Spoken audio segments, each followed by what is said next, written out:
Mr. Speaker,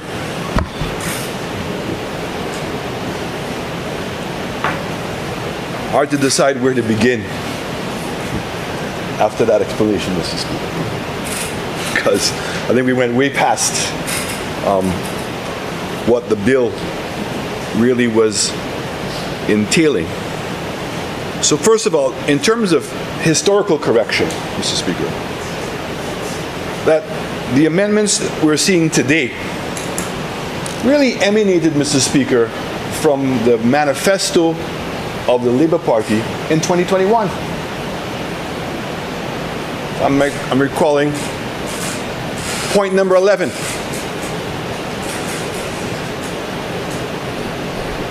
A minimum threshold of $4,000 of non-taxable income. I'm sure that members must remember that promise in that manifesto. Remember that?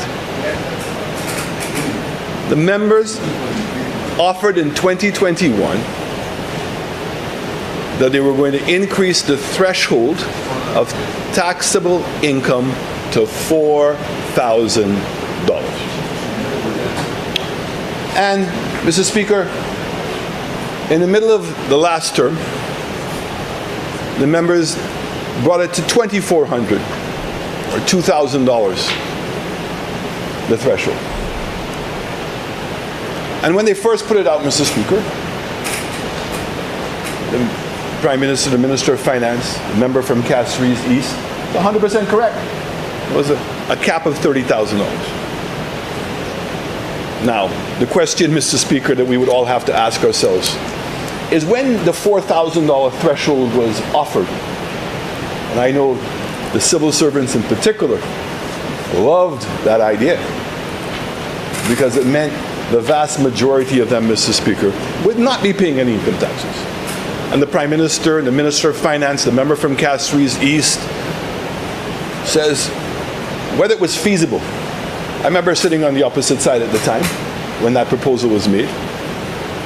And I knew, as a Minister of Finance, that if in fact that was to go through, that would have eliminated almost 50% of the people who currently pay income tax from having to pay income tax. A significant cash loss. The members quickly wised up when they were in government, realizing what that was going to cost, and amended it to now what we see today with a cap of $30,000, and with very little flexibility with the $30,000, Mr. Speaker. And the group of people that this was going to impact the most, Mr. Speaker, is your middle class. They are the ones who were going to suffer, and they found themselves substantially worse off with that amendment. And the fact is that the government was forced to make this further amendment based on the pressure that was being brought to bear upon them, and to understand the mistake that was made and the negative impact it was going to have, Mr. Speaker. Mr. Speaker, I'm looking here.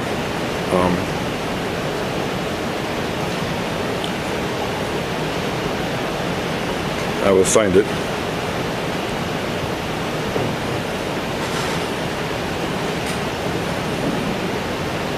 Where did it go? Oh. Here we go, Mr. Speaker.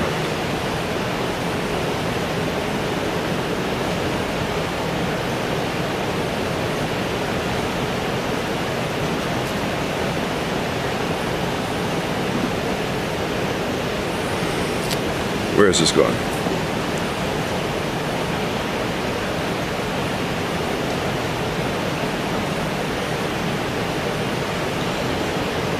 Mr. Speaker, I'm going to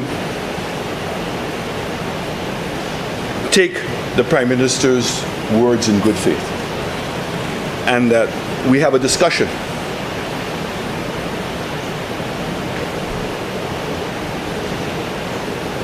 The $2,500 salary for tourism could be made in comparison, if I'm to use his analogy, of the $4,000. Was the $4,000 a legitimate policy position to improve the strength and strengthen the economy of St. Lucia, or was it simply a campaign promise? And the same can be asked of the United Workers' Party. The offer of $2,500 as a minimum wage for hotel workers could be seen in that light as well. I appreciate that. But I would say to you, Mr. Speaker, that the middle class is what drives this country.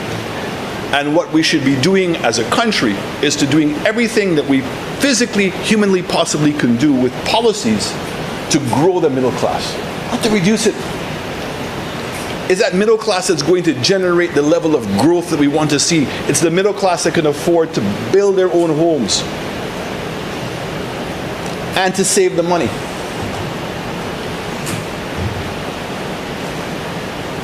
The requirement or the idea of $2,500, Mr. Speaker, as a minimum salary, and I want to put it in the context. $2,500 a month, Mr. Speaker, EC is not even $1,000 a month. Is not even $1,000 US a month. To be working in an international industry in which we are going to be measured by international standards and trying to provide an international service, because every single day St. Lucia is competing against not just the Caribbean, we're competing against the world. And if we want our workers to be able to rise to that level, Mr. Speaker, I think it's a serious discussion that we have to have. And the question is, how do you make that happen, Mr. Speaker? How is that possible? Well, Mr. Speaker, it is about understanding what the inputs into the tourism sector are, and the question is where our priorities should be.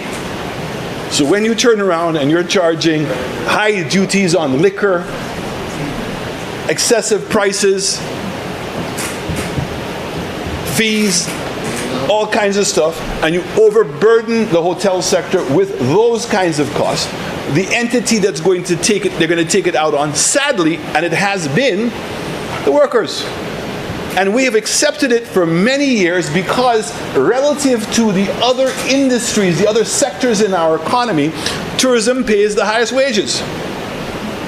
I applaud the Labour Party when Kenny Anthony came in 1997.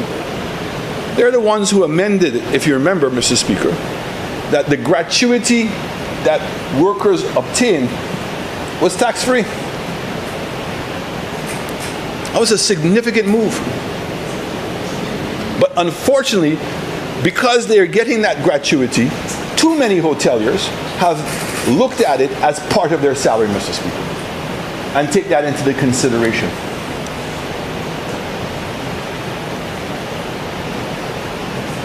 I want to read this, Mr. Speaker, because it's important.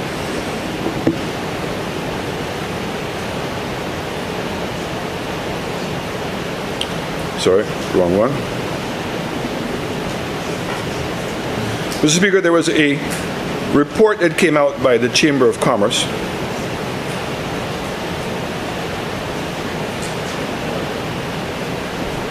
just recently, and it spoke about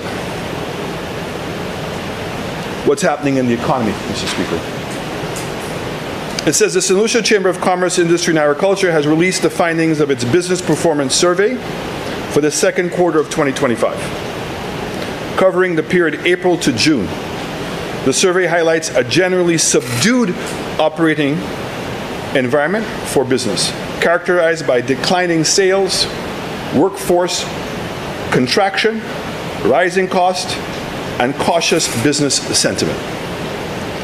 The survey respondents were primarily located in Castries, with 39% identifying as chamber members. The results reflect the realities of a predominantly small business economy, as 80% of the participant firms employ fewer than 10 people. It's the middle class. Labor market indicators showed a net decline in employment, with 25% of the firms reducing their workforce and only 8% reporting increases. Recurrent challenges persist, particularly for professional and skilled manual positions. Business performance indicators also weakened, with declines reported in both year-on-year and quarter-on-quarter sales, along with deteriorating cash flow conditions. I bring that up. It's a chamber report. I'm happy to send it to you. I bring that up because, Mr. Speaker, disposable income is critical. Now, I've learned to listen to the Prime Minister very carefully. And what I see is a Minister of Finance that is preparing this country for an increase in taxes. How many times have we heard him say today that the threshold of taxation in St. Lucia is lower than the average? I wonder if that threshold takes into consideration, Mr. Speaker, that a barrel of oil of gas has been between $55 and $60, and yet the price at the pump has remained at $16. And how much incremental revenue the government has collected above and beyond what it is legislated, which is the $4. Because clearly, if I remember the reports I used to get from the Ministry of Finance, at a $55, $60 barrel of oil, gas should be no more than $12.50 on the $4. That means the government is making what? $3, $4 more on a gas than above and beyond the $4 they said they were going to be collecting? That's a form of taxation. I heard a new Minister of Commerce talking about the ease of doing business. I abandoned the ease of doing business long ago, Mr. Speaker. It's a cost of doing business. We woke up after the election, dusted ourselves off, only now to find out that our container port has been moved to cul-de-sac. Not one word of explanation from the government of St. Lucia. Not one word. Who is paying for that? How much more is it going to cost? These are all costs that are going to be added to the cost of doing business in this country, Mr. Speaker. And nothing. So, when I now look at this tax amendment, Mr. Speaker, I applaud it because it only adjusted what was wrong in the first place, Mr. Speaker. Because the $30,000 cap was too much of a burden, and the fact is there was no flexibility with the $30,000. So I applaud the government. Bravo. That you've come to the House and you've made that amendment and given relief to the middle class of this country. But I'm going to say there needs to be more introspection in the upcoming budget as to what is going to happen to St. Lucia. Mr. Speaker, we have a government that seems to want to justify things, but not to include the public in the conversation. The Minister of Foreign Affairs is more interested in talking about economics, and I applaud that his contribution. But the fact is, Mr. Speaker, we have things that are taking place internationally right now that are going to have a significant impact on the cost of doing business in St. Lucia and our future, of which he has remained mute. Nothing. Nothing, Mr. Speaker. We don't know. We don't know. We had a Minister of Foreign Affairs that went to the UN, and I don't even want to repeat what he called the US. We have a government that was in bed with Maduro, taking adversarial positions with the United States, and today, Mr. Speaker, want to come and say, oh, look what I've inherited. I can't do anything because America is a superpower. It is only today that you realize America is a superpower. We have now find ourselves with our pants down, that we now have to go and find replacement nurses and doctors for the Cubans. And our young persons are being affected who have a future in medicine. And it's only today that we realize that. There was no plan in place, Mr. Speaker. This government is singularly focused, Mr. Speaker, I have to tell you, on taxation and money. And the fact is, the reality of the CIP program and what it is going to generate in terms of revenues to this government, I pray has not gone away. But certainly, we can say we don't know. And now we're going to look at taxation as the alternative. Really? And you don't want to believe, you live in St. Lucia, as whether you want to believe the statistics or not, that you don't believe the people in St. Lucia are overtaxed? I beg to differ. My constituents beg to differ. My constituents are complaining about the tax rate and how much they're having to pay all the time. And to add salt to the wound, Mr. Speaker, is the lack of attention, particularly in the area of economic development and job growth and revenue growth in the South, that this government has ignored. Now, the government has been given a mandate. And I applaud that. I respect that. I embrace that. Another one. Whatever you want. Okay? Another one. But do not believe that people are going to be patient forever. The fact is, at some point, that this government is going to have to produce economic growth. I sit here on my side, Mr. Speaker, quietly, listening to how members want to boast about great economic growth in the last round of elections between 2021 and 2025. Is it true? Not understanding that there was a decline of 26%. The question is, have we returned to where we were in 2019? That's the question. Oh. And that's a discussion that we've had, Mr. Speaker.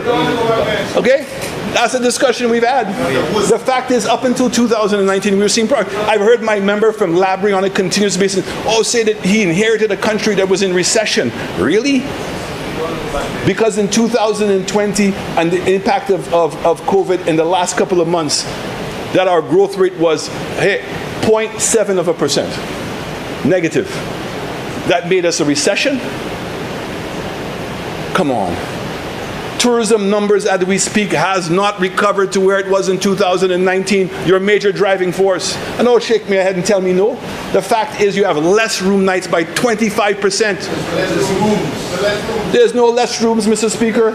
You have a better secrets than you've ever had before. You've had additional rooms going on, Airbnbs going on. The only hotels that have been closed is the Rex properties, which were running less than a 50% occupancy anyway. I can't believe why it's taking so long to get that project off the ground, Mr. Speaker. Okay, you have Aliyah coming. Great. But the fact is that currently, right now, we have a tourism sector that is declining. We have inflation that has fooled us into believing that there was economic growth. But when we look at the productivity numbers, they are not there. And the fact is that this is not intended in any way, Mr. Speaker, to be poking fun or trying to get political mileage. I'm responding to the Prime Minister. Whenever the Prime Minister and members on this side are prepared to have a discussion, whether in public, whether in private, about how we're going to turn this country around, I will be there to have a positive conversation. And particularly what we're going to do in tourism and how we're going to handle the health crisis that we have in this country. I'm happy with the Prime Minister. Member from Microsoft, even with your worst assessment of me, you will agree I have been lenient to the point of being almost ridiculous. You have not once collided with the bill before us. You are given a treatise on the economic growth when the bill before us speaks to simply apportioning benefits under the income tax among children, personal emoluments, etc. Your lecture on the economic state of the country does not speak to the bill. I've been very, very lenient in allowing you latitude. Perhaps no other member has gotten it, but please try to return to the bill, even if for a moment. Mr. Speaker, I appreciate that and I appreciate your guidance, but I'd like to say that when I stood up, I said the Prime Minister broadened that discussion immensely. And the fact is that the tax bill, I have made reference to it. I said that this tax bill came out of a promise that was made in 2021, was amended, and now has come back for a further amendment. I have spoken about the details of the bill, and I've also spoken... Remember, you cannot give a 40-page treatise and have one sentence speaking to the bill and 39 pages speaking to something else and say, well, I have spoken of the bill. The bill has to be dealt with, and dealt with as is before us. If you are responding to something the Prime Minister has said, that's fine. Yeah. But you can't just go on, talk about, you spoke about economic growth going back to 2019. Where in the bill does that come in? Mr. Speaker, the consequences of this bill on our economy is clear. Taxation is a significant economic tool. And so therefore, you cannot speak about the tool itself. You have to speak of what the intention the tool was supposed to be used for. And this is where the side... Remember, I appreciate that if the bill before us were an increase in tax. The bill before us merely speaks to an apportionment of a tax already existing. There is no increase or decrease. This bill is a neutral bill, simply looking at the individual heads that make up the $40,000 allowances we get. It's not an increase in tax, as far as I can see. And I really don't want to enter the debate, but clearly I have a duty to ensure the standing orders are maintained, and the standing orders says there must be relevance to what you're saying. Mr. Speaker, relevance is a matter of opinion. Clearly, and the opinion that matters is mine. So, Mr. Speaker, we find ourselves in a position where this government seems to be setting up the country for an increase in taxation. And we've seen and heard the rhetoric repeatedly. And I caution the government, Mr. Speaker. And that's why I spoke about the genesis of this, because to go from a $4,000 threshold to where we are today, I think we all can admit, is a significant decline. The question is, that $4,000 threshold when it was first put out, Mr. Speaker, what was the intention? Was it intended to improve and strengthen the middle class of this country? And if it was the intention, which I'm going to give the government the benefit, the members on the opposite side, the benefit of the doubt that it was the intention, then what we're doing here is tinkering, because this is not going to do anything to significantly grow the middle class. In fact, it's only bringing the middle class back to where they were before. That's what it's done. And Mr. Speaker, the policies surrounding the economy to cause the country to grow, and for disposable income to also grow, and for people to be in a position to pay the taxes, is one of serious consideration. Because as the report just said by the Chamber of Commerce, and again, that's just one quarter. Let me put out, I mean, it may not be reflective of the entire year. That's just one quarter, and that just came out today.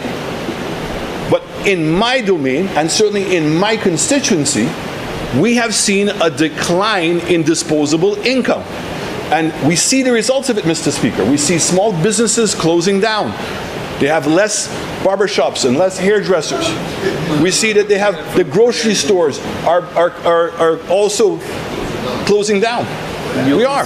And that's why there's small businesses that drive this economy, that middle class, Mr. Speaker, that hire those persons. And it was interesting to note in the Chamber of Commerce report that it was the small businesses in particular that were feeling this negative impact and are seeing a regression, a moving backward.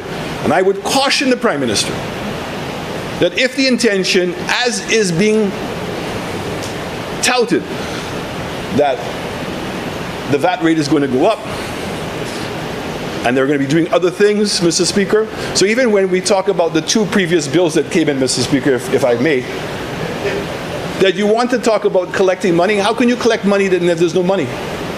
You can give all the concessions where, Mr. Speaker, this government, right now, this administration, is not the only administration that has given tax breaks. Dr. Anthony gave tax breaks. Stephenson King gave tax breaks. Alan Chastanet gave tax breaks and concessions and all kinds of stuff. At some point, we have to say, if people are not taking advantage of these concessions, why is it? Maybe we have to consider They don't have any money. And they have to make some tough choices between paying taxes and keeping the lights on. And that's something that we have to give serious consideration to, because this is your country, this is my country, this is everybody's country. And we all have vested interest in it, and that it's going to be run correctly. So, Mr. Speaker, I applaud the government for coming today to make these amendments. I think it's a step in the right direction. I would like to know whether, in fact, the government has the intention of going back to its initial promise in 2021 of going to the 4,000 threshold. I certainly would welcome the opportunity, whether privately, with a group of people, whichever it is, if you want to understand why United Workers' Party was pushing forward the $2,500 salary rate particularly for hospitality workers, I would be happy to share those thoughts. Doesn't mean you have to take them, by any means, and certainly the results of the election, you clearly don't have to take them. But if, in fact, you are interested in understanding what our intentions were and why we specifically said that, and the contribution that we believe it's going to make to growing the middle class, I will be happy to share them with your side.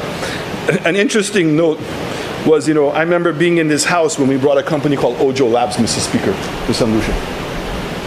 That was the first AI company. That was back in 2017. And the then leader of the opposition said that was mind-bending technology that we were bringing to solution. So I'm glad to see that he's made a full circle, and that we've gone as far now to provide tax incentives and tax breaks for people who are actually going to embrace AI, which is fast becoming the fastest growing sector in the world, and one of the transitionary points that we're seeing. We had the internet.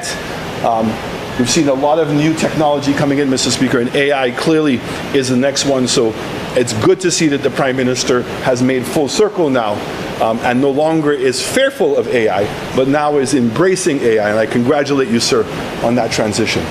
Thank you very much, Mr. Speaker.